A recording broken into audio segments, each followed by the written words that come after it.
আসসালামু আলাইকুম। এটিএন বাংলা সংবাদে আপনাদের সবাইকে স্বাগত জানাচ্ছি। আমি ফিরোজ তোহা। শুরুতেই বিআরবি কেবলস সংবাদ শিরোনাম। 7 ফেব্রুয়ারি থেকে দেশে করোনা ভ্যাকসিন দেওয়া শুরু। কাল পরীক্ষামূলকভাবে পাচ্ছেন 25 জন, জানালেন স্বাস্থ্যমন্ত্রী।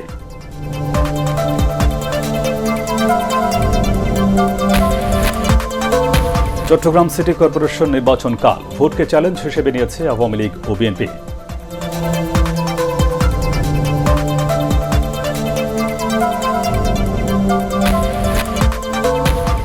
গ্যাটকো দুর্নীতি মামলায় খালেদা জিয়ার বিরুদ্ধে অভিযোগ গঠনের শুনানি 3 মার্চ।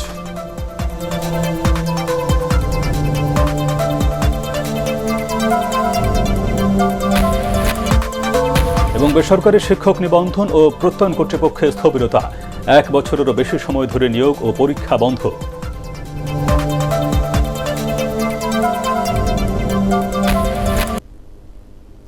শুনছিলেন বিআরবি কেবলস সংবাদ শিরোনাম। এবার বিস্তারিত। 7 ফেব্রুয়ারি থেকে দেশব্যাপী করোনার টিকা দেওয়া শুরু হবে বলে জানিয়েছেন স্বাস্থ্যমন্ত্রী জাহিদ মালিক। রাজধানীর কুর্মিটোলা জেনারেল হাসপাতালে টিকাদান প্রস্তুতি পরিদর্শনে গিয়ে সাংবাদিকদের তিনি একথা জানান।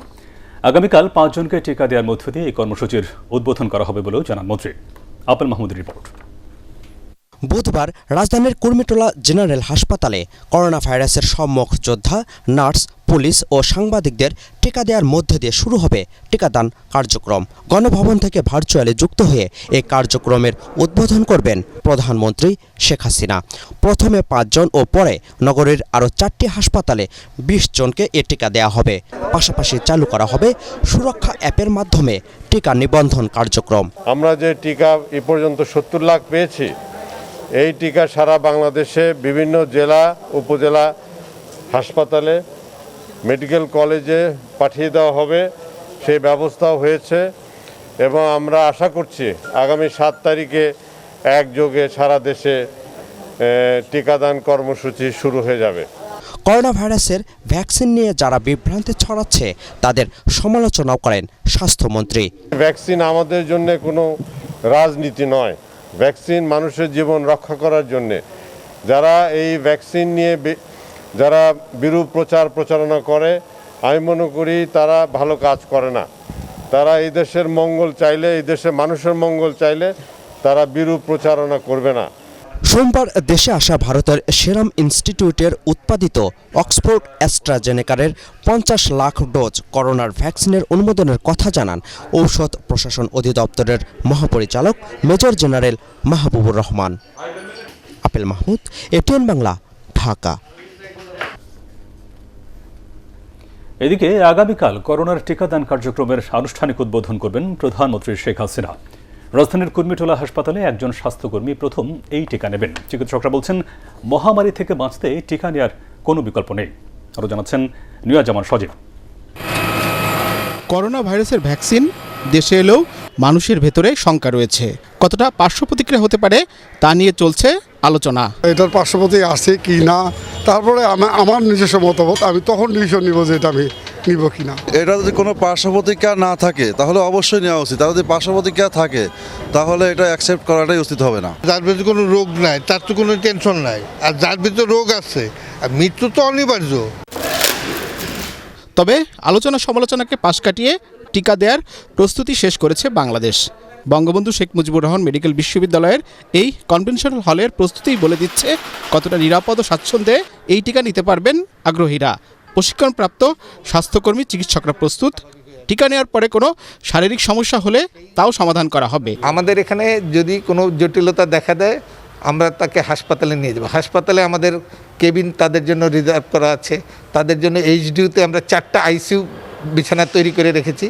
অর্থাৎ তার যে কোনো ধরনের চিকিৎসা প্রয়োজন হলে আমরা সেই চিকিৎসা দিতে সক্ষম এবং আমরা সেই চিকিৎসা তাদেরকে দিব। চিকিৎসকরা বলছেন, করোনা বিজয়ীরা টিকা নিতে আগে অনাগ্রহ দেখালেও প্রথম দফায় ভ্যাকসিন দেওয়ার পরে তারাও আগ্রহী হবে। কারণ এটা সার্বিক একটা মহামারী ডিজিজ। এই ডিজিজ প্রতিহত করতে হলে মোটামুটি যারা এখনও সুস্থ আছি সবাইকে এটা নিয়ে আমাদের গোটা দেশ বা বিশ্ব পরিস্থিতির সাথে ভালো সুস্থতার দিকে এগিয়ে যাওয়ার জন্য আমাদের সকলকেই এই ব্যাপারে সতর্ক থেকে সামিল হতে হবে।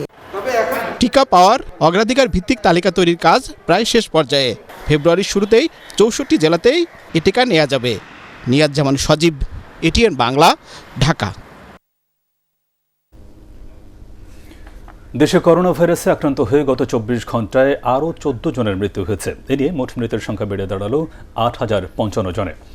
এর মধ্যে ঢাকা বিভাগের সর্বোচ্চ ৮ জন, চট্টগ্রামে ৪ জন, ময়মনসিংহ ও খুলনায় ১ জন মারা গেছেন।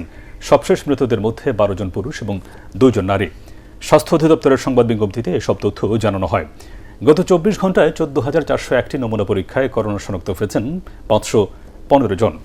আক্রান্ত বিবেচনায় শনাক্তের হার ৩.৫৮%। দেশে মোট করোনা শনাক্তের সংখ্যা ৫,৩২,৯১৬ জন। ২৪ ঘন্টায় সুস্থ হয়েছেন ৪৪৭ জন। মোট সুস্থ ৪,৭৭,৪২৬ জন।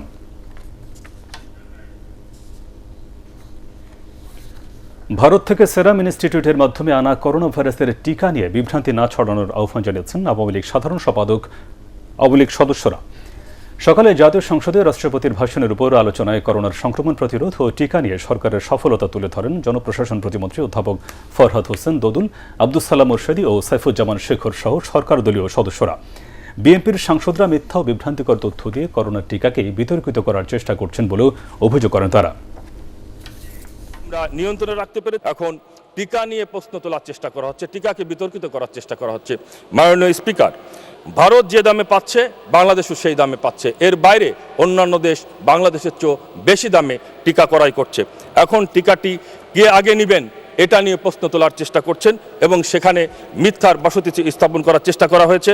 বলা হয়েছে আমেরিকার প্রেসিডেন্ট জো বাইডেন, ব্রিটেনের রানী দ্বিতীয় এলিজাবেথ নাকি সবার আগে টিকা নিয়েছেন। এটা কিন্তু একটি ভুল তথ্য। আমি এই মহান সংসদে যারা বক্তব্য করবেন তাদের প্রতি আমার অনুরোধ থাকবে, আপনারা এই ভুল তথ্য সম্মিলিত কোনো বক্তব্য এখানে রাখবেন না। করোনা ভ্যাকসিনের মতো স্পর্শকাতর ইস্যুতে বিভ্রান্তি না ছড়াতে বিএনপির প্রতি আহ্বান জানিয়েছেন আওয়ামী লীগ সাধারণ সম্পাদক ওবায়দুল কাদের। জনগণের স্বাস্থ্য সুরক্ষা নিশ্চিত করতে সরকার করোনার ভ্যাকসিন সংগ্রহ করেছে বলেও জানান তিনি। কাউকে ব্যবসায়িকভাবে লাভবান করতে ভ্যাকসিন আমদানি করা হয়নি বলেও এ সময় মন্তব্য করেন সেতুমন্ত্রী। রাজধানীর বাসভবনে ব্রিফিংয়ে এসব কথা জানান ওবায়দুল কাদের। চট্টগ্রাম সিটি কর্পোরেশন নির্বাচন প্রসঙ্গে তিনি আরও বলেন, নির্বাচন হবার আগেই বিএনপি অহেতুক ভোট কারচুপির অভিযোগ এনে নিজেরাই নিজেদের হেরে যাওয়ার কল্পকাহিনী তৈরি করছে। জনগণের জন্যই ভ্যাকসিন আনা হয়েছে। করোনা সংকট মোকাবিলায় ভ্যাকসিন ব্যবহার করা হবে। ব্যবসায়িক স্বার্থের যে অভিযোগ তোলা হচ্ছে এটা নিতান্তই অমূলক এবং ভিত্তিহীন। আমি বিএনপিকে এ ধরনের সেন্সিটিভ ইস্যুতে বিভ্রান্তিকর বক্তব্য না ছড়ানোর আহ্বান জানাচ্ছি। এদিকে যুক্তরাজ্য থেকে সিলেটে আসা ২৮ জন যাত্রীর দেহে করোনা ভাইরাস শনাক্ত হয়েছে। দেশে আসার পর পরীক্ষায় করোনা নেগেটিভ শনাক্ত হলেও ৪ দিনের কোয়ারেন্টাইন শেষে নমুনা সংগ্রহের পর মঙ্গলবার তাদের রিপোর্ট পজিটিভ আসে। পরে সব যাত্রীদের সরকারি ব্যবস্থাপনায় হাসপাতালে ভর্তি করা হয়। সিলেট মহানগর পুলিশ জানিয়েছে, গত ২১ জানুয়ারি যুক্তরাজ্য থেকে বাংলাদেশ বিমানের একটি ফ্লাইটে সিলেট ওসমানী বিমানবন্দরে আসেন ১৫৭ জন প্রবাসী। পরে সেনাবাহিনী ও পুলিশের তত্ত্বাবধানে তাদেরকে বিভিন্ন হোটেলে প্রাতিষ্ঠানিক কোয়ারেন্টাইনে রাখা হয়। ৪ দিন কোয়ারেন্টাইন শেষে ২৮ জন করোনা পজিটিভ শনাক্ত হয়। গতকালও যুক্তরাজ্য থেকে সিলেটে ফিরেছেন আরও ১৪৩ জন প্রবাসী। বিমানবন্দরে পৌঁছার পর তাদেরকেও রাখা হয়েছে কোয়ারেন্টাইনে।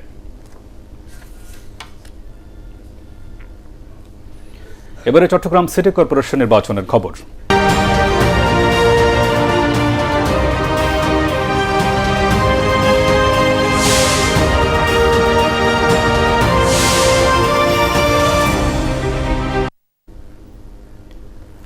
কাল চট্টগ্রাম সিটি কর্পোরেশন নির্বাচন। বন্দরনগরীর এই নির্বাচনকে চ্যালেঞ্জ হিসেবে নিয়েছে বড় দুই রাজনৈতিক দল। আওয়ামী লীগ বলছে, উন্নয়নের ধারা অব্যাহত রাখতেই আবারও নৌকায় ভরসা রাখবেন ভোটাররা। তবে বিএনপির অভিযোগ, প্রশাসনের সহযোগিতায় ভোট কারচুপির আয়োজন করছে সরকার। চট্টগ্রাম প্রতিনিধি আবুল হাসনাতকে সাথে নিয়ে রিপোর্ট করছেন একরামুল হক সায়েম। দেশের বাণিজ্যিক রাজধানী চট্টগ্রাম, এখানে প্রায় সব রাজনৈতিক দলে রয়েছে সরব অবস্থান। সিটি কর্পোরেশন নির্বাচনকে ঘিরে এখন নানান হিসেব নিকেশ রাজনৈতিক মাঠে। বিশেষ করে মেয়র পদের নির্বাচন মর্যাদার লড়াই বড় দুই রাজনৈতিক শিবিরে। এর আগে 5 বারের নির্বাচনে 4 বারই মেয়র পদ ছিল আওয়ামী লীগের দখলে। একবার জয় পায় বিএনপি।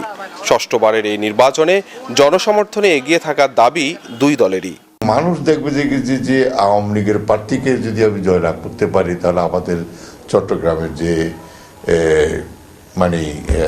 আছে, সমস্যাগুলো আছে, সেটা সহজে সমাধান হবে। আমাদের চ্যালেঞ্জ তো একটাই, যে ভোটারদের ভোট কেন্দ্রে যাওয়ার যদি সুযোগ থাকে, আমাদের এজেন্টরা যদি ভোট কেন্দ্রে গিয়ে তাদের এজেন্টের দায়িত্ব পালন করতে পারে, যথেষ্ট। বিএনপি বলছে ভোটারদের কেন্দ্রমুখী করাই বড় চ্যালেঞ্জ। নেতাদের দাবি, কর্মী সমর্থকদের বিরুদ্ধে মামলা হামলা সহ নানা হয়রানি বেড়েই চলেছে।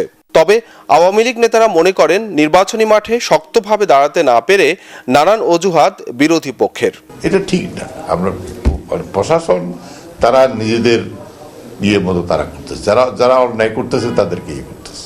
জনগণকে ভোট কেন্দ্রে না যাওয়ার এবং আমাদের কর্মীদের বলছে এলাকা ছেড়ে চলে যেতে, আমাদের এজেন্টদের বলতে এলাকা ছেড়ে চলে যেতে, তাহলে ভোটটা করবে কে? এদিকে বিদ্রোহী কাউন্সিলর প্রার্থীদের নিয়ে কিছুটা দুশ্চিন্তা আওয়ামী লীগের। অন্যদিকে নিজেকে নিয়ে দলের মধ্যে অনৈক্য নেই বলে দাবি সাবেক মেয়র আজম নাসিরের। সবাই আমরা এক এবং ঐক্যবদ্ধ, বলছেন, সে কোনো ধরনের চুল পরিমাণ দ্বিধাদ্বন্দ্ব নেই। চট্টগ্রাম সিটি নির্বাচনে 7 মেয়র প্রার্থীর সবাই বিভিন্ন রাজনৈতিক দলের হলেও মূল আলোচনা নৌকা ও ধানের শীষের প্রতিনিধিকে ঘিরেই। নির্বাচনী প্রতিশ্রুতিতে আওয়ামী লীগ প্রার্থী 37 দফা আর বিএনপি প্রার্থী মোটা দাগে 9 দফায় নগরীর বিভিন্ন সমস্যা সমাধানের আশ্বাস দিয়েছেন ভোটারদেরকে। এখন দেখার বিষয়, এসব প্রতিশ্রুতিতে কতটা আশ্বস্ত হন ভোটাররা, নাকি দলীয় ভোট ব্যাংকই নির্ধারণ করবে জয় পরাজয়। সব কিছুর উপরে ভোটার উপস্থিতি কতটা হয় তার উপরও নির্ভর করছে অনেক কিছুই। ইকরামুল হক সায়েম, এটিএন বাংলা, চট্টগ্রাম। এদিকে নির্বাচনের ভোট গ্রহণের সব প্রস্তুতি প্রায় শেষ। 735টি কেন্দ্রে পৌঁছে গেছে নির্বাচনের সরঞ্জাম। এছাড়া নাশকতা এড়াতে নগর জুড়ে র্যাব, পুলিশের পাশাপাশি মোতায়েন রয়েছে 25 প্লাটুন বিজিবি। সকাল 8টা থেকে ভোট গ্রহণ শুরু হয়ে চলবে বিকেল 4টা পর্যন্ত। চট্টগ্রাম থেকে জানাচ্ছেন তামিম মাহমুদ। প্রচারণা শেষ হয়েছে সোমবার মধ্যরাতে, এখন অপেক্ষা ভোটের লড়াইয়ের। সবগুলো কেন্দ্রে কেন্দ্রে পৌঁছানো হয়েছে ইভিএমে ভোট গ্রহণের নানা সরঞ্জাম। এবারে প্রথম সিটির পুর নির্বাচনে ভোট গ্রহণ হবে ইভিএমে। নগরীর এম.এ. আজিজ স্টেডিয়ামের জিমনেশিয়াম হল সহ 4টি স্থান থেকে বিতরণ করা হয় ভোটের উপকরণ।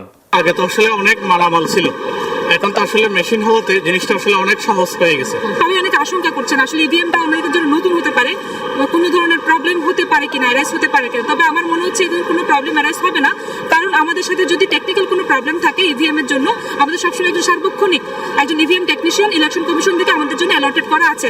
19 লাখের কিছু বেশি ভোটারের এই সিটিতে 7 মেয়র প্রার্থীর পাশাপাশি কাউন্সিলর পদে 172 জন এবং সংরক্ষিত আসনে প্রতিদ্বন্দ্বিতা করবেন 57 জন। আইন শৃঙ্খলা নিয়ন্ত্রণে নগর জুড়ে মোতায়েন করা হয়েছে 8000 পুলিশ সদস্য। আগামীকালকে একেবারেই তারা শান্তিপূর্ণভাবে ভোট কেন্দ্রে যেতে পারবে এবং ভোট কেন্দ্রে গিয়ে তাদের পছন্দের প্রার্থীকে ভোট দিয়ে তারা বাসায় ফিরে আসতে পারবে। সে ধরনের সকল ব্যবস্থা আমরা গ্রহণ করেছি। ইনশাল্লাহ আগামীকালকে একটি উৎসব মুখর পরিবেশে এই সিটি নির্বাচনটি অনুষ্ঠিত হবে। মার্চে সিটি নির্বাচন হওয়ার কথা থাকলেও করোনার কারণে পিছিয়ে 27 জানুয়ারি নতুন তারিখ নির্ধারণ করে নির্বাচন কমিশন। চট্টগ্রাম সিটি নির্বাচনে প্রথমবারের মতো ইলেকট্রনিক ভোটিং মেশিন ইভিএম এর মাধ্যমে ভোট গ্রহণ করা হবে। তাই সুষ্ঠু, সুন্দর ও গ্রহণযোগ্য নির্বাচন উপহার দিতে এরই মধ্যে সব ধরনের প্রস্তুতি সম্পন্ন করেছে নির্বাচন কমিশন। এখন অপেক্ষা ভোট গ্রহণের। সৈয়দ তামিম মাহমুদ, এটিএন বাংলা, চট্টগ্রাম। দর্শক, এই মুহূর্তে চট্টগ্রামে আছেন সহকর্মী ইকরামুল হক সায়েম। তার কাছ থেকে জানবো সেখানকার নির্বাচন পূর্ব রাতের পরিস্থিতি। সায়েম, ভোট গ্রহণের আগের রাতের পরিস্থিতি কি দেখছেন আপনি?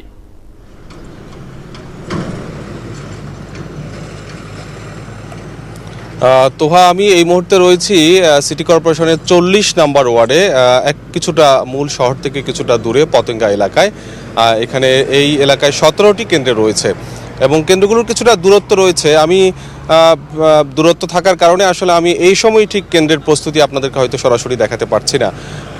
এর আগে আমি আপনাদেরকে কেন্দ্রের প্রস্তুতি দেখিয়েছি। এখন মূলত আসলে সারাদিন ধরে এই নির্বাচনী সরঞ্জামগুলো কেন্দ্রে কেন্দ্রে পাঠানোর কাজ চলেছে। সন্ধ্যার আগেই সব কেন্দ্রেই সব ধরনের নির্বাচনী সরঞ্জাম পৌঁছে গেছে।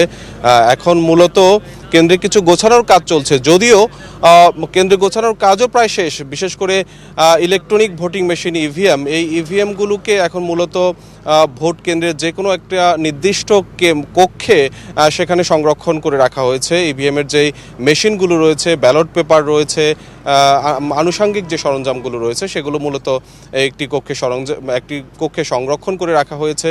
এবং একই সাথে যে ভোট কক্ষগুলো রয়েছে যেখানে ভোটাররা ভোট দেবেন সেগুলোতে অবকাঠামো করে রাখা হয়েছে, চেয়ার টেবিল দিয়ে পোলিং এজেন্টরা যেন বসতে পারেন। সেখানে পোলিং অফিসার, প্রিজাইডিং অফিসার, সহকারী প্রিজাইডিং অফিসারদের জন্য যে বিভিন্ন জায়গা রাখা সেগুলো করে রাখা হয়েছে। এবং ভোটের আগের রাত, যেটা আপনি বলছিলেন যে ভোটের আগের রাতটি আসলে খুবই গুরুত্বপূর্ণ। এরকম রাতে নানান ধরনের অনাকাঙ্ক্ষিত ঘটনা ঘটে এবং সে ধরনের অনাকাঙ্ক্ষিত কোনো ঘটনা যেন না ঘটে সেজন্য আইনশৃঙ্খলা বাহিনী তৎপর রয়েছে। আপনি আমাদের সংবাদে যেমনটা জানাচ্ছিলেন যে এখানে বিজিবি মোতায়েন রয়েছে, স্ট্রাইকিং ফোর্স হিসাবে পুলিশ এবং র্যাবের সদস্যরা রয়েছেন। এবং কেন্দ্রে যে আইনশৃঙ্খলা বাহিনীর সদস্য মোতায়েন হয় সাধারণ কেন্দ্রগুলোতে 16 জন করে, গুরুত্বপূর্ণ কেন্দ্র যেগুলো ঝুঁকিপূর্ণ বিবেচনা করে সেখানে বিশেষ নজরদারি রাখা হয় সেরকম কেন্দ্রগুলোতে 18 জন করে সদস্য রাখা হয়েছে। এবং সেগুলো নির্বাচনী সরঞ্জামের সাথেই ভোট গ্রহণ কর্মকর্তাদের সাথে আইনশৃঙ্খলা বাহিনীর সদস্যরাও ভোট কেন্দ্রে চলে গেছেন এবং সারা রাত ধরে তারা এই ভোট কেন্দ্রে অবস্থান করবেন, ভোট কেন্দ্র পাহারা দিবেন এবং সকালে অর্থাৎ 7টার মধ্যেই তারা ইভিএম মেশিনগুলো ভোট কক্ষ ভিত্তিক স্থাপন করবেন এবং 8টায় যথারীতি এই ভোট কার্যক্রম শুরু হবে। এখনও পর্যন্ত শান্তিপূর্ণভাবে এখানকার সব ধরনের পরিস্থিতি চলছে। নির্বাচন কমিশনের কাছে এই নির্বাচন নানান কারণেই গুরুত্বপূর্ণ, কারণ পুরো নির্বাচনই হচ্ছে ইভিএমে এবং একই সাথে এটি বাণিজ্যিক রাজধানী হওয়ার কারণে রাজনৈতিক অর্থনৈতিকভাবে গুরুত্বপূর্ণ এবং এই নির্বাচন কমিশনের মেয়াদও এটি একটি বড় নির্বাচন। ভোটাররা আশা করছেন যে শান্তিপূর্ণভাবে এখানকার শেষ পর্যন্ত নির্বাচনের কার্যক্রম শেষ হবে। জি সাইম, আপনাকে ধন্যবাদ। চট্টগ্রাম সিটি কর্পোরেশন নির্বাচন অবাধ, সুষ্ঠু এবং প্রতিযোগিতামূলক করতে সব ধরনের প্রস্তুতি শেষ করেছে নির্বাচন কমিশন। ভোট নিয়ে কোনো শঙ্কা নেই বলেও জানান কমিশনের সিনিয়র সচিব মোহাম্মদ আলমগীর। সাংবাদিকদের তিনি জানান, নির্বাচন সুষ্ঠু করতে 10,000-এর বেশি আইনশৃঙ্খলা বাহিনীর সদস্য নিয়োজিত থাকবে মাঠে। ঝুঁকিপূর্ণ কেন্দ্রে 18 জন এবং সাধারণ কেন্দ্রে 16 জন করে আইনশৃঙ্খলা বাহিনীর সদস্যরা দায়িত্ব পালন করবেন। ভোটারদের নির্বিঘ্নে ভোট কেন্দ্রে আসার ব্যবস্থা রাখা হয়েছে বলেও জানান ইসি সিনিয়র সচিব মোহাম্মদ আলমগীর। যত রকম নিরাপত্তা ব্যবস্থা নেওয়া প্রয়োজন তার সবটুকুই সেখানে নেওয়া আছে। আইনশৃঙ্খলা রক্ষাকারীর মোট সংখ্যা 10,000-এর উপরে আছে, সেখানে নিয়োজিত থাকবে। যেগুলো সাধারণ কেন্দ্রে সেখানে 16 জন করে কন্টিনিউয়াসলি ডিউটি করবেন, আর যেগুলো ঝুঁকিপূর্ণ সেখানে 18 জন থাকবেন এবং অস্ত্র বেশি থাকবে সেখানে। চট্টগ্রাম সিটি কর্পোরেশন নির্বাচনের ফলাফল সরকারের পক্ষে নিতে বিএনপি নেতাকর্মীদের মামলা দিয়ে হয়রানি করা হচ্ছে বলে অভিযোগ করেছেন দলের সিনিয়র যুগ্ম মহাসচিব রুহুল কবির রিজভী।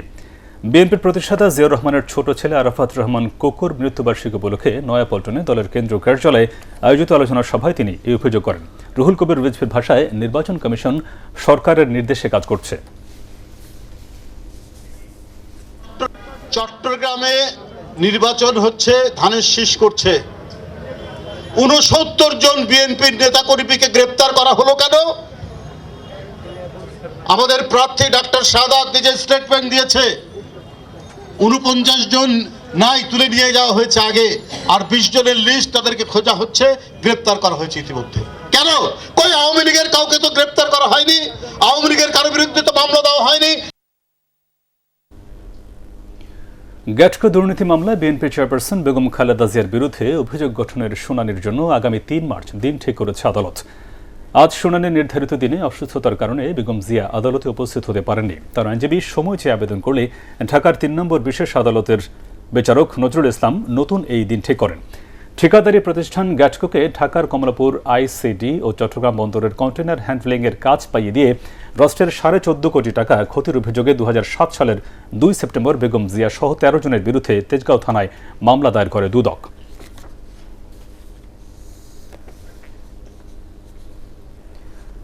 আমদানি রপ্তানি পণ্য পরীক্ষায় আধুনিক স্ক্যানার মেশিন কেনায় দেরি হয় অসন্তোষ জানিয়েছেন অর্থমন্ত্রী আহম মুস্তফা কামাল। যদিও রাজস্ব বোর্ডে আন্তর্জাতিক কাস্টমস দিবসের সেমিনারে অনলাইনে যুক্ত হয়ে দ্রুত 13টি স্ক্যানার মেশিন কেনার নির্দেশ দেন তিনি। কর আদায় বাড়ানোর পাশাপাশি মন্দ ব্যবসায়ীদের ছাড় না দিতেও রাজস্ব কর্মকর্তাদের নির্দেশ দেন মন্ত্রী। শরফুল আলমের রিপোর্ট। দেশে প্রতিনিয়ত বাড়ছে অর্থনীতির পরিধি, বড় হচ্ছে আমদানি রপ্তানি খাত। তবে চাহিদা অনুযায়ী আমদানি রপ্তানি পণ্য পরীক্ষায় কাস্টমস হাউসগুলোতে নেই আধুনিক প্রযুক্তির যন্ত্রাংশ। এই সুযোগে নানা কৌশলে রাজস্ব ফাঁকি দিচ্ছেন ব্যবসায়ীদের কেউ কেউ। তাই উদ্বেগ অর্থমন্ত্রীর। স্ক্যানারগুলো আপনারা আমার মনে হয় 10টার মতো স্ক্যানার আপনাদের আছে। আমি প্রতিদিন দেখছি 13টি স্ক্যানার কেনার জন্য আপনাদের প্রক্রিয়া আছে। সেই প্রক্রিয়াটাকে ত্বরান্বিত করতে হবে। 13টি যেখানে নাই সেই সমস্ত এলাকাকে ব্যবহার করা হতে পারে আমাদের ভয়। যা আমাদের কাগজপত্রে আছে সেটাই সত্যিকার ভাবে সেই আমদানি হচ্ছে বা রপ্তানি হচ্ছে। সরকারি প্রকল্পে কাঁচামাল আমদানিতে প্রতি বছর যে পরিমাণ কর ছাড় দেওয়া হচ্ছে তার হিসাব সংরক্ষণেও কর্মকর্তাদের সতর্ক হতে বললেন অর্থমন্ত্রী। ইনপুট ডিউটি বলেন, এড বলেন, যেভাবে বলেন সেটা একটা হিসাব আছে, সেই হিসাবটা আমাদের রাখতে হবে।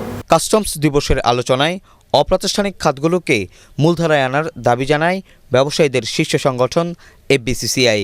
যদিও এনবিআর বলছে আগামী অর্থবছরে আমদানি রপ্তানি কর 2 লাখ টাকার বেশি হলেই তা পরিশোধ করতে হবে অনলাইনে। 1 জুলাই থেকে পেমেন্ট ছাড়া নেওয়া হবে না, ইলেকট্রিক পেমেন্ট সিস্টেম নেওয়া হবে, সেজন্য আমাদের সফটওয়্যার রয়েছে।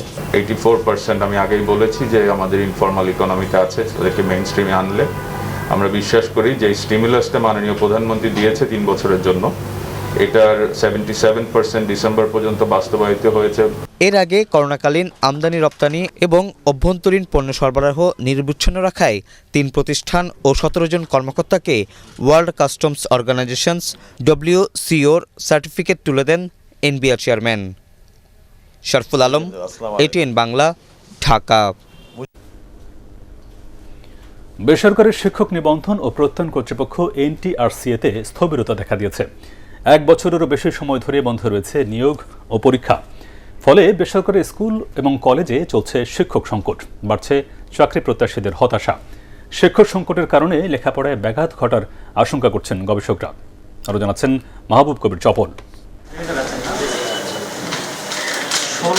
পরীক্ষায় পাশের পরও নিয়োগ না পেয়ে NTRCA-তে ধর্ণা দিচ্ছেন এসব চাকরি প্রত্যাশী। যোগ্যতা থাকা সত্ত্বেও বেকারত্বের অভিশাপ দীর্ঘ হচ্ছে তাদের। প্রিলি রিটেন ভাইবা দিয়ে একটা চাকরির ব্যবস্থা যখন হচ্ছে আর কি, যদি আবেদনের মাধ্যমে হয়, কিন্তু দীর্ঘসূত্রতার জন্য আছে আমরা সেখান থেকে বঞ্চিত।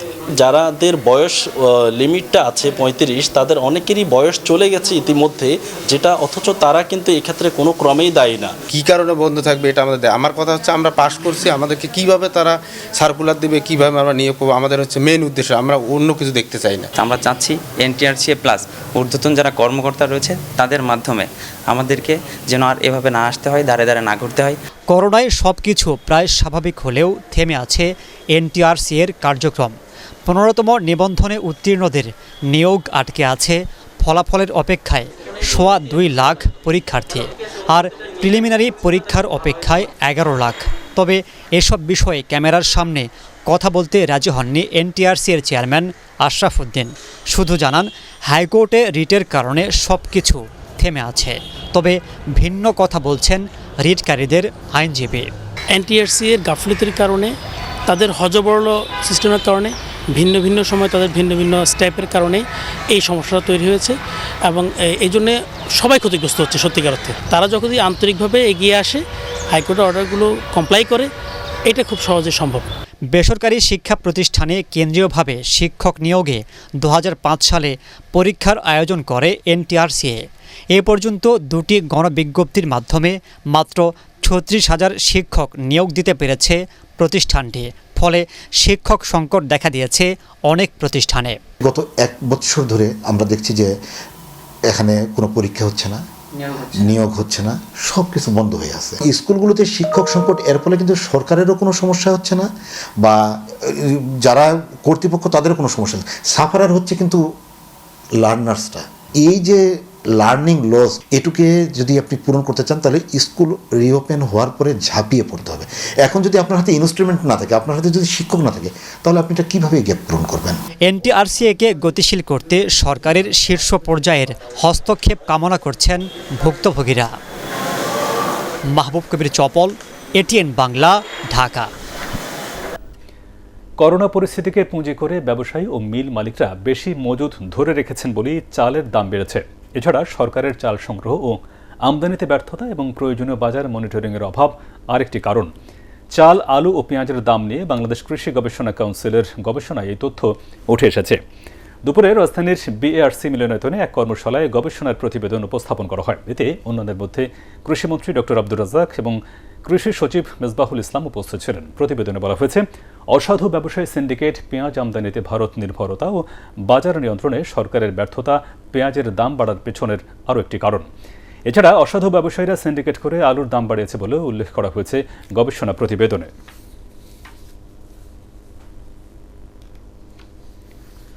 দেশের প্রথম নৌবাহিনী প্রধান অবসরপ্রাপ্ত ক্যাপ্টেন নুরুল হক ঢাকার সম্মিলিত সামরিক হাসপাতালে ইন্তেকাল করেছেন। ইন্না লিল্লাহি ওয়া ইন্না ইলাইহি রাজিউন। তিনি দীর্ঘদিন ধরে উচ্চ রক্তচাপ এবং ডায়াবেটিকে ভুগছিলেন। তার বয়স হয়েছিল ৮৬ বছর। ১৯৭২ থেকে ১৯৭৩ সাল পর্যন্ত নৌবাহিনী প্রধানের দায়িত্ব পালন করেন নুরুল হক। নৌ সদর দপ্তর মসজিদে নামাজে জানাজা শেষে বনানীর সামরিক কবরস্থানে তাকে দাফন করা হয়। তার মৃত্যুতে শোক জানিয়েছেন প্রধানমন্ত্রী শেখ হাসিনা।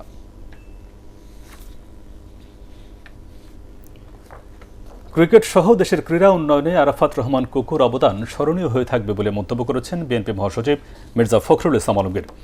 ঢাকা রিপোর্টার্স ইউনিটিতে সাবেক রাষ্ট্রপতি জিয়াউর রহমান ও বেগম খালেদা জিয়ার ছোট ছেলে আরাফাত রহমান কুকুর স্মরণে ক্রীড়াবিদ ও সংগঠকের আলোচনা সভায় ভার্চুয়ালি যুক্ত হয়ে তিনি এই কথা বলেন। বক্তারা অভিযোগ করেন, 1-11-এর সরকারের নির্যাতনের কারণেই আরাফাত রহমান কুকুকে অকালে প্রাণ হারাতে হয়েছে।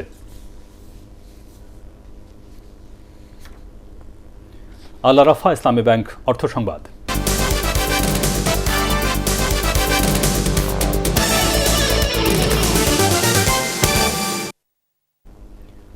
আবহাওয়া অনুকূলে থাকায় শরীয়তপুরে টমেটোর আবাদ করে লাভবান হয়েছেন কৃষকরা। ৪,৬৯০ হেক্টর জমিতে সবজি ও টমেটো আবাদের লক্ষ্যমাত্রা নির্ধারণ করা হলেও তা ছাড়িয়ে আবাদ হয়েছে ৪,৮২০ হেক্টর জমিতে। বিঘা প্রতি ফলন হয়েছে ২০ থেকে ২১ টন। প্রতি বিঘা টমেটো আবাদে ৩০ থেকে ৪০ হাজার টাকা খরচ হলেও বিক্রি হচ্ছে ৭০,০০০ থেকে ১,২০,০০০ টাকা পর্যন্ত। তবে কিছু জমিতে পোকা ধরায় ফলন বিপর্যয়ের আশঙ্কা করছেন অনেক কৃষক। স্থানীয় কৃষি বিভাগ বলছে, টমেটো উৎপাদন, সংরক্ষণ এবং বাজারজাতকরণে কৃষকদের কারিগরি সহায়তা প্রদান করায় ফলন ভালো হয়েছে। এবারে পার্টেক্স খেলার খবর।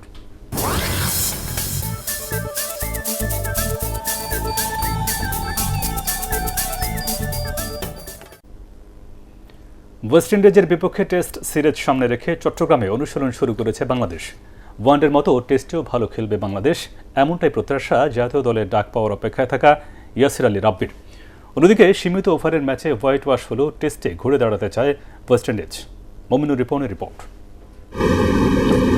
ওয়ানডে সিরিজে ক্যারিবীয়দের রীতিমতো উড়িয়ে দিয়েছে বাংলাদেশ। দীর্ঘদিন পরে আন্তর্জাতিক ক্রিকেটে দাপটের সাথে ফিরেছে টাইগাররা। এবার স্বাগতিকদের সামনে টেস্ট জয়ের মিশন। টেস্ট দল ঘোষণা না হয় প্রাথমিক দল নিয়েই অনুশীলন শুরু করেছে বাংলাদেশ।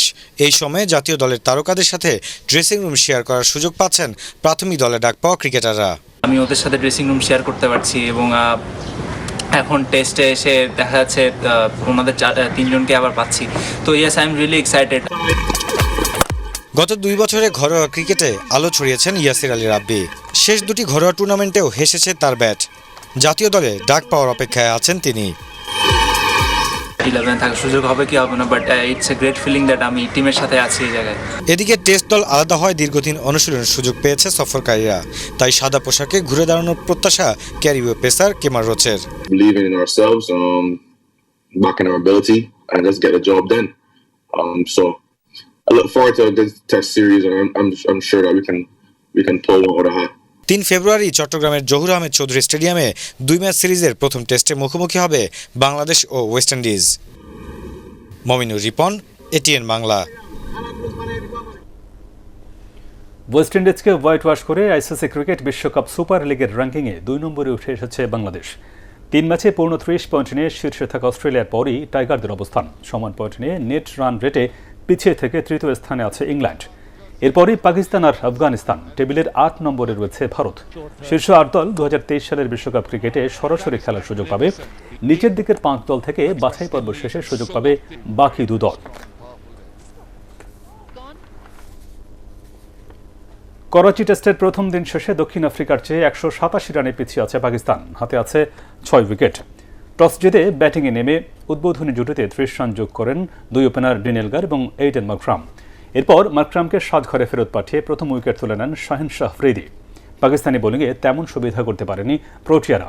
220 রানে অল আউট হয় তারা। দলের পক্ষে সর্বোচ্চ 58 রান করেন opener dean Elgar. Pakistani spinner Yasir Shah 54 রানে তুলে নেন 3 উইকেট। জবাবে ইমরান ভাট, আবিদ আলী, বাবর আজম এবং শাহিন শাহ আফ্রিদির উইকেট হারানো পাকিস্তান সংগ্রহ করে 33 রান।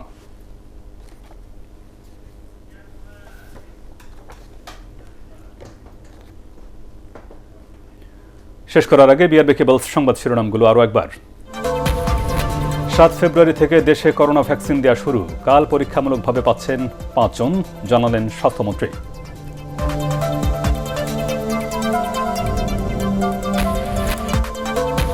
চট্টগ্রাম সিটি কর্পোরেশন নির্বাচন কাল।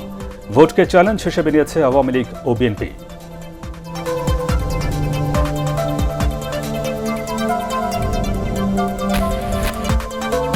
গ্যাটকো দুর্নীতি মামলায় খালেদা জিয়ার বিরুদ্ধে অভিযোগ গঠনের শুনানি 3 মার্চ।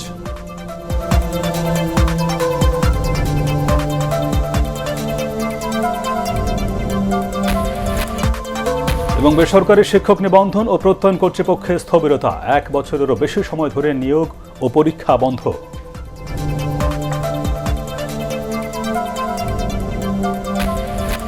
আর এই ছিল এখনকার মতো। রইল পরবর্তী সংবাদ দেখবার আমন্ত্রণ। দর্শক, করোনা ভাইরাসের সংক্রমণ থেকে নিজেকে সুরক্ষিত রাখতে অবশ্যই মাস্ক ব্যবহার করুন, বারবার হাত পরিষ্কার করুন। আর ATN বাংলা সংবাদ ইউটিউবে ব্রাউজ করুন, youtube/ATN বাংলা নিউজ। ধন্যবাদ সবাইকে।